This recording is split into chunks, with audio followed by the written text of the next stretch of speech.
When it rains in the WRC, well, it can really rain.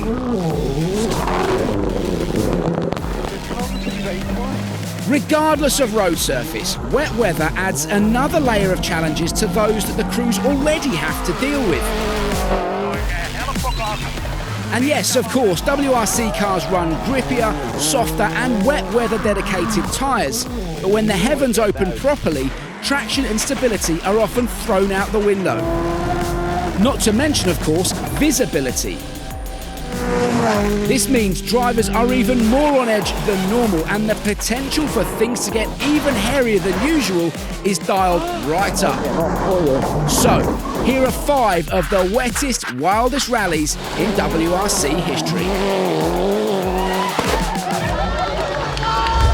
2001's Rally Portugal was marked by incessant rain, and that caused the regular, loose Portugal gravel roads to turn into a mud bath.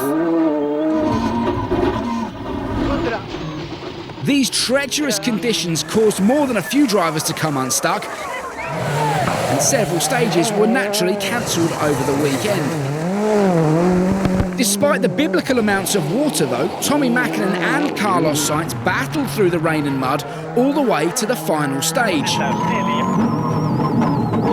And although Sainz mustered a late charge, it was Mäkinen who saw off the Spaniard to seal the 22nd WRC win of his career.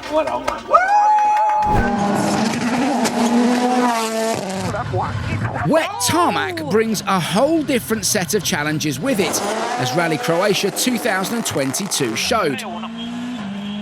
Visibility was often abysmal and grip virtually non-existent.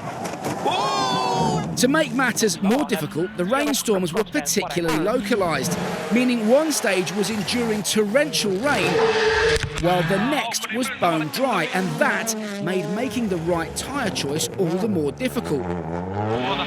Some got it right, some did not.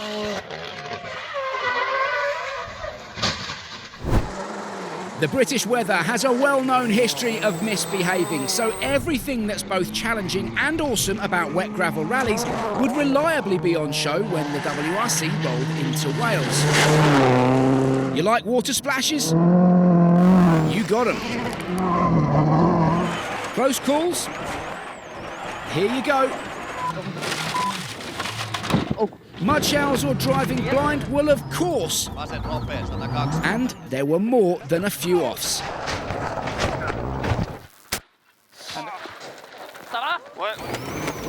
Yep, when it came to wet weather madness, Wales Rally GB would regularly deliver.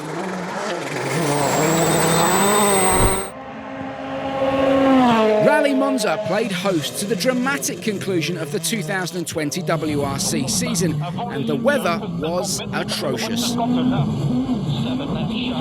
The roads in and around the famous Autodrome were tackled through curtains of water, and for several drivers, it caused their rally to come to a premature end.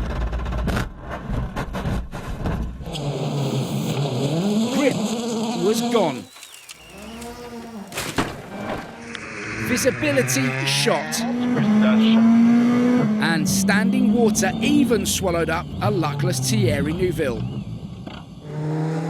And all that happened without mentioning the snow which turned up in the mountains above.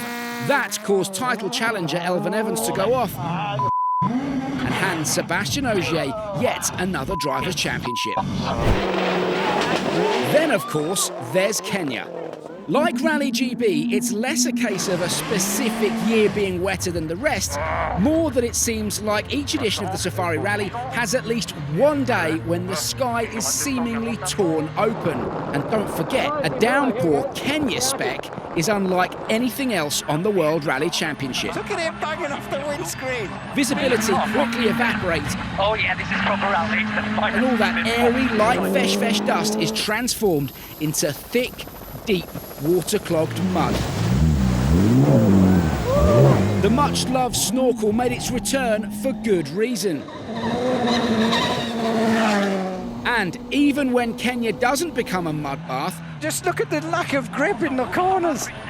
Driving on what locals call black cotton is like driving on sheet ice. And that has predictable consequences. Impressive. That is impressive.